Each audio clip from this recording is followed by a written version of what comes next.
Muito boa noite, meus amigos, bem-vindos à nossa live das quintas-feiras, que hoje, excepcionalmente, estamos fazendo na quarta-feira agora, dia 18 de julho, sobre os aspectos mais comuns e importantes que acontecem durante a entrevista, consultório e atendimento dos pacientes pelo seu clínico geral. Desculpe o atraso, eu deveria estar começando essa live às 8 horas, mas estava acompanhando a cirurgia de uma paciente que, graças a Deus, correu tudo bem, já está ótima, atrasou um pouco o final da cirurgia. Mas então vamos aqui ao que interessa hoje à noite, falar sobre o nosso tema, que o nosso tema é o impacto na saúde após modificações no estilo de vida das pessoas, dos pacientes. Isso é baseado num trabalho que foi feito pela Universidade de Oxford, na Inglaterra, no ano de 2024. Terminou em 2025, e as conclusões são muito interessantes. Queria passar isso para vocês, a importância dessas modificações do hábito, a medicina do estilo de vida, né, que hoje está muito em voga. É importante que a gente enfoque esse aspecto da questão.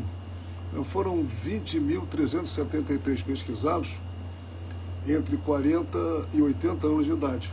Quer dizer, vida adulto jovem, né, até pessoas na terceira idade, para a quarta idade, a partir dos 80 anos. E quais foram esses aspectos? Né? Foram 5 a 6 aspectos importantes que são modificáveis. Né? Existem, a gente deve ter bem claro que tem aspectos que você não consegue modificar. Por exemplo, se você tem uma história familiar forte nos seus parentes de doença cardíaca, doença coronariana, né? Doença que leva ao infarto e ao AVC, você vai ter essa tendência, esse fator genético não é modificável. Você pode modificá-lo, reduzir a incidência disso através de atitudes que são modificáveis, né? Assim como doenças genéticas, que você não tem como modificar porque você recebe isso geneticamente.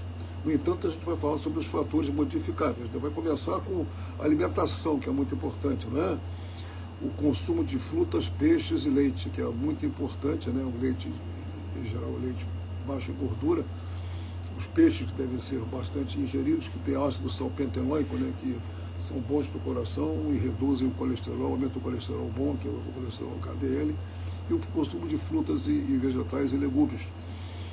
Segundo fator também modificável é a atividade física, caminhadas regulares ou participação em algum esporte que você gosta. 5 a 7 vezes por semana, mínimo de meia hora, ideal 7 vezes por semana, mínimo de meia hora, que faz a diferença para você ficar com uma boa fitness, uma boa forma física, e para que você possa prevenir esses tipos de doença. O índice de massa corporal, quer dizer, como é que está o teu peso. O índice de massa corporal é medido pelo peso dividido pela altura ao quadrado, porque a pessoa pode fazer essa conta. O normal entre 20 e 25. Pessoas com tendência para engordar até 26,5 você tolera. Se massa corporal muito alta significa cintura larga, significa excesso de peso e as complicações que tem a ver com isso. Então, vigiar o peso, muito importante. Tabagismo, consumo de cigarro. Esse então é importantíssimo. Esse aí é um dos mais importantes. Se você consumir cigarro regularmente, você está no mau caminho. Eu fumo pouco, eu não fumo nada. Não fumo nada, não cria hábito. E realmente não tem porquê você fumar hoje em dia, com todas as conhecimentos que você tem em relação ao malefício e as vantagens de você não fumar ou deixar de fumar.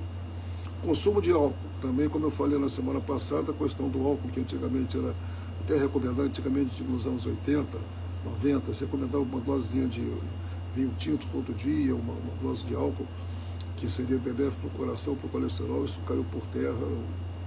Mínimo de álcool, para comemorar, para celebrar alguma coisa, não faça uso regular de álcool, que realmente vai te fazer mal, por menor que seja a dose. A duração do sono, importantíssimo o sono, né? Lembrando que tem dormidores curtos, né, e dormidores longos. Alguns precisam de até menos de 6 horas de sono e outros mais de 8 horas. Mas você tem que respeitar o seu ritmo de sono e dormir uma noite bem dormida, que isso faz diferença enorme em relação ao seu envelhecimento, a qualidade de envelhecimento e a prevenção dessas doenças cardiovasculares. Agora, nesse estudo, quais foram as principais pessoas que foram beneficiadas? Quais o grupo de pacientes que são mais beneficiados? Já foram, depois de 21 anos de segmento de follow-up dessas pessoas, 21 anos seguindo essas pessoas, teve um aumento da expectativa de vida de 47% em homens e de 51% nas mulheres. Essa melhora e essa melhora da expectativa da qualidade de vida era mais pronunciada em pessoas que tinham comorbidades, doenças crônicas associadas ao envelhecimento, como câncer, hipertensão arterial, diabetes e doença renal crônica. Então, são coisas que nós podemos fazer. Quer dizer, não tem desculpa nenhuma de dizer que eu vou ser assim porque nasci assim, minha família é assim, eu vou morrer cedo por causa disso. Eu lembro, para terminar, de um caso muito marcante no meu dia a dia de consultório, que era um paciente meu que era médico e que tinha uma história familiar horrorosa, das mais horripilantes possíveis, sobre doença coronariana, infartos, e pacientes que colocaram stent, fizeram angioplastia e tudo. Então, começou com o pai dele, que morreu precocemente de infarto. Todos os irmãos morreram de infarto, ele tinha 6 ou 7 irmãos, e ele cedo começou a perceber que tinha que se cuidar, porque ele estava num grupo que essa parte familiar você não tem como mudar, você tem como tentar modificar o teu destino, que seria aquele, né? O que ele passou a fazer? Ele passou a caminhar todo dia, reduziu o consumo de álcool, que ele não fumava e continuou sem fumar, manteve o peso, fez uma dieta do Mediterrâneo, uma dieta rica em frutas, rica em peixes, pobre em gorduras saturadas, pobre em carne, em enlatados, embutidos. E esse paciente, ele viveu até os 94 anos. Morreu de outra coisa que não foi do coração.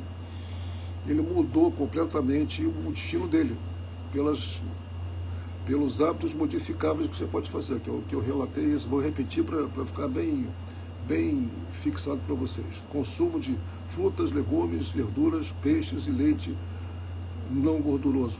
Caminhadas ou participação em esportes, participação esportiva, 5 a 7 vezes por semana, mínimo de meia hora. Controlar o peso, manter o índice de massa corporal abaixo de 25.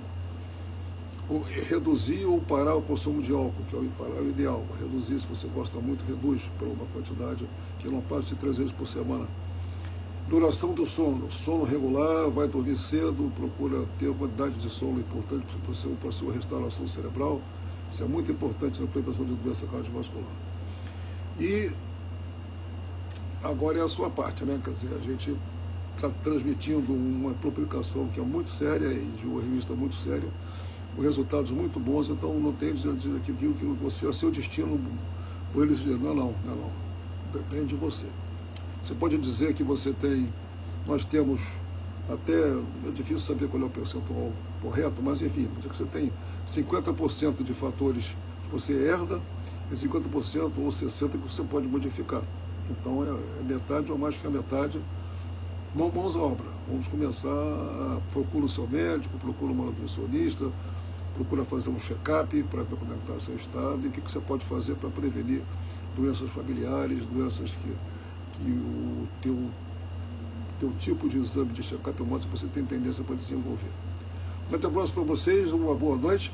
Voltaremos na próxima, voltando às quintas-feiras na semana que vem, um assunto que vai ser anunciado na próxima segunda. Fiquem com Deus, boa noite.